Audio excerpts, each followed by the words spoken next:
संस्कार टेक्निकल की ओर से आप सभी को गांधी जयंती की हार्दिक शुभकामनाएं। और आज मैं बात करना चाहूँगा अपने देश में बदलते बदलाव की, क्योंकि ये बदलाव जब तक नहीं आएगी तब तक आप कुछ बड़ा नहीं कर सकते। तो ये इम्पॉर्टेंट है कि इन बदलाव के अनुसार देश के विकास में निरंतर जो तकनीकी विकास हो रही है उसके अनुसार हमारे पॉलिटेक्निक के क्षेत्र में भी विकास हो। तो देखो भाई, मैं बात करना चाहूँगा बहुत सारे अलग अलग ब्रांच की, जिसमें कोर पेपर में अगर कहें तो मैकेनिकल, और मैकेनिकल में ज़्यादातर जानते हैं बच्चे की लेद मशीन्स पर काम करना होता है और बहुत सारे अलग अलग मशीन्स। लेकिन ये सभी मशीनें लगभग पुरानी हो चुकी है, क्योंकि आज फैक्ट्रियों का जो डिमांड है वो काफ़ी बदल चुका है। तो आज के फैक्ट्रियों के डिमांड के अनुसार मुझे लगता है कि आज हमें परिवर्तन लाना होगा। तो मैं बात करना चाहूँगा कि भाई ज़्यादातर इंडस्ट्रीज में अभी सीएनसी मशीन्स का ज़्यादा उपयोग हो रहा है। और सीएनसी मशीन्स जो होता है वो आप जानते ही हैं कि कंप्यूटराइज्ड मशीन है, जहाँ पर आपको प्रोग्रामिंग और ऑपरेटिंग सिस्टम्स सारी बातें समझनी होती है।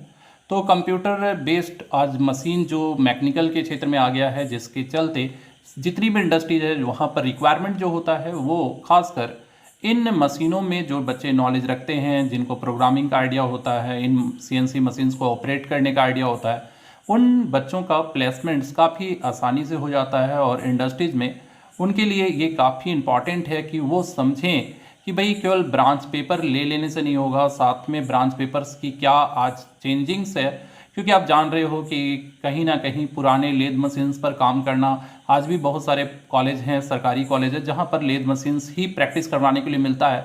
लेकिन बच्चों को भाई सीएनसी मशीन्स में उनको कंप्यूटर में किस प्रकार से उसका प्रोग्रामिंग करना है, कैसे उसे ऑपरेट करना है, ये सब की जानकारी उन्हें उपलब्ध करानी चाहिए। क्योंकि ये बहुत ही इंपॉर्टेंट हो जाता है कि आज बदलते दौर पर अगर आप नहीं बदलेंगे समय के अनुसार तो भाई बहुत सारी दिक्कत होगी। तो यहाँ पर आपको मालूम होगा कि सीएनसी में होता है कंप्यूटर नंबरिंग मशीन्स होती है, ये कंप्यूटर नंबरिंग मशीन्स के अकॉर्डिंग ये काम करता है। और सीएनसी मशीन्स में भाई आपको खुद हाथ से नहीं बल्कि मशीन्स काम करती है एक ऑपरेटिंग सिस्टम से, और ये टोटल कंप्यूटराइज्ड ऑपरेटिंग सिस्टम होता है। और इसके लिए आपको प्रोग्रामिंग का आइडिया, साथ में ऑपरेट कैसे करना है, ऑपरेटिंग सिस्टम का आइडिया, ये सारी चीज़ें आपको समझना होता है। तो मुझे लगता है कि भाई आज ये सारा चीज़ तभी अच्छी तरीके से हो सकता है जब गवर्नमेंट भी इन चीज़ों पे ध्यान दें, बच्चों को कॉलेज में उन सारी चीज़ों की जानकारी दी जाए जो इंडस्ट्रीज़ की डिमांड है। तो जैसा मैंने भागा माइनिंग में गया था तो सीमेंस के बारे में बताया था, सीमेंस में भी बहुत सारे इस तरह की आइडिया दी जाती है।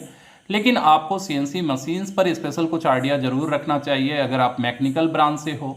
और तो मैं कहूँगा कि इसके बाद भाई कंप्यूटर प्रोग्रामिंग तो सबको जानना पड़ेगा, मैकेनिकल, इलेक्ट्रिकल, सिविल, सभी ब्रांच के बच्चों को। क्योंकि आने वाला समय इतनी तेज़ी से चेंज हो रहा है कि हर ब्रांच में कहीं ना कहीं आपको एक बड़ा परिवर्तन देखने को मिलेगा।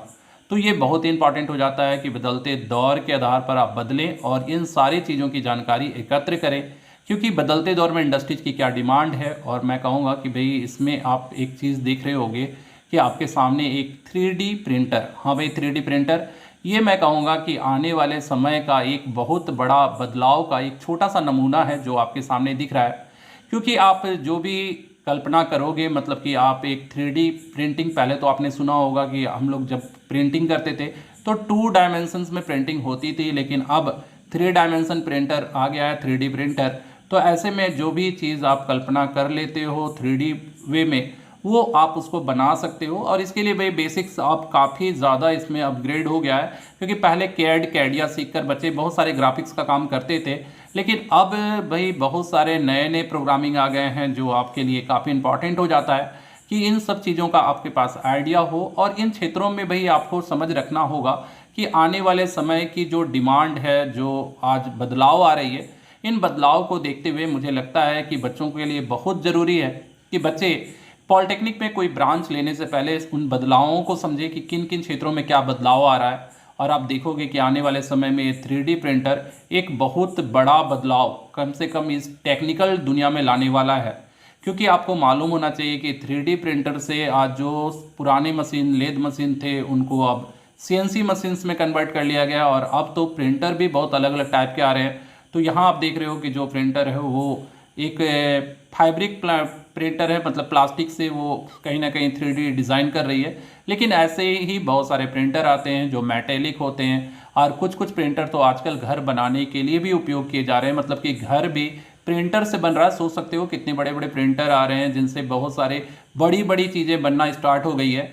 तो विश्व में क्या हो रहा है आपको इसका खबर रखना चाहिए।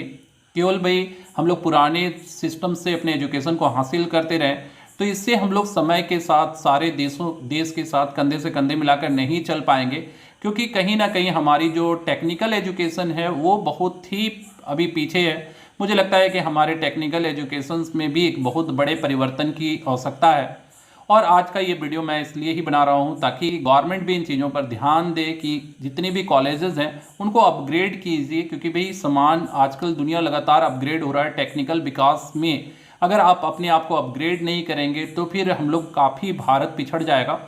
तो ये मुझे लगता है कि आने वाले समय में बच्चों के लिए कंप्यूटर्स में उन्हें प्रोग्रामिंग का नॉलेज देना, उन्हें ऑपरेटिंग सिस्टम बताना, ये सारी नई नई जितनी भी चीज़ें आ रही हैं उनकी जानकारी बच्चों तक पहुंचनी चाहिए। और ये बहुत ही इंपॉर्टेंट होता है और ख़ासकर इसकी जिम्मेवारी सभी लोगों की है, गवर्नमेंट की है, साथ में आम भागीदारी जितने भी शिक्षक हैं उनकी भी ये जिम्मेवारी है कि जितनी भी नई टेक्नोलॉजी है वो बच्चों तक पहुँचे और उन्हें एक सही मार्गदर्शन मिले कि उन्हें कौन सा ट्रेड लेना चाहिए और उस ट्रेड की अपग्रेड वर्जन क्या है, नए नए चीज़ क्या आ रहे हैं और आपको क्या क्या उसमें जानकारी रखनी चाहिए। ये सारे नॉलेज कम से कम बच्चों के पास हो, ये बहुत इंपॉर्टेंट है।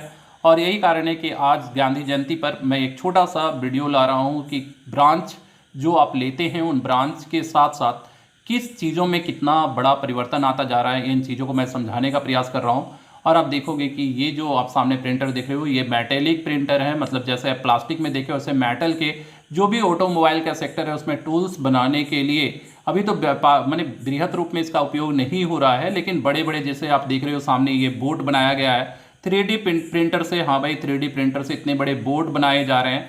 और यहाँ तक घर भी, जैसा मैंने अभी कहा था थोड़ी देर पहले कि घरों को भी 3D प्रिंटर से तैयार किया जा रहा है। तो भाई ये बहुत ही इंपॉर्टेंट है कि समय के दौर के अनुसार हम लोगों को ही बदलना होगा, चाहे आप सिविल ब्रांच ले रहे हो, इलेक्ट्रिकल ले रहे हो, मैकेनिकल ले रहे हो, लेकिन आने वाले समय में जान रहे हो कि सभी। अंत में बस मैं इतना कहना चाहूँगा कि किसी भी ब्रांच को लेने से पहले उनकी गहराई को समझें और उसके आधार पर ही एक सही डिसीजन ले। तो चलिए आज के लिए इतना ही।